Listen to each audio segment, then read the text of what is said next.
بسم اللہ الرحمن الرحیم الرحمن.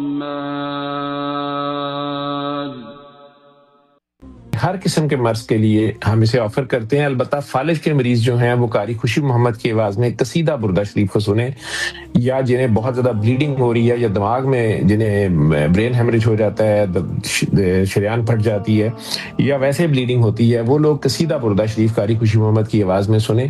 یا ذہنی امراض کے مریض جو قرآن کی حرمت کا خیال نہیں کر سکتے، ان کے پاس بھی آپ یہ پلے کر سکتے ہیں. البتہ جو چھوٹے بچے ہیں، 12 سال سے چھوٹے بچے، ان کے والدین سنیں گے. اصل میں بچہ بیمار ہی نہیں ہوتا، ماں باپ ہی بیمار ہوتے ہیں. ماں باپ کی اپنی ہی کوئی دعا ان کے سامنے آئی ہوتی ہے، یا ہمارے اپنے ہی کوئی مقافات عمل ہوتے ہیں.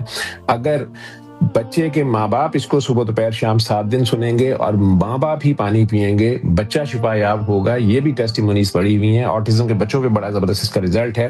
اور آٹسٹک بچہ اگر بہت اگریسو ہے تو اس کے پاس قصیدہ بردہ شریف پلے کر دیں، وہ بڑی زبردست ریزلٹس اس کے موڈ کے اوپر آتے ہیں.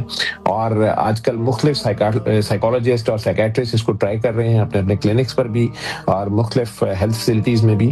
اور خود امریکہ میں یہ دی ساؤنڈ ہیلتھ کے نام سے وہ میوزک سے علاج کے اوپر بہت ریسرچ کر رہے ہیں. تو آپ دی ساؤنڈ ہیلتھ لگائیں، گوگل پہ لکھیں گے تو اس کے آپ کو سارا اس کا ڈیٹا آ جائے گا. ریسنٹلی ابھی MIT اور ہارورڈ کے سائنٹسٹ ان کے ساتھ بھی اسی پہ بات ہو رہی تھی. ایک کاکا جو ٹھیک ہوا ہے وہ وہاں پر ریسرچ کر رہا ہے ان کے ساتھ.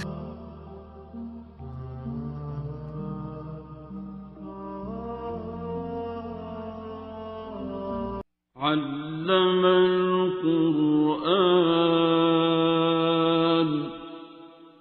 خلق الإنسان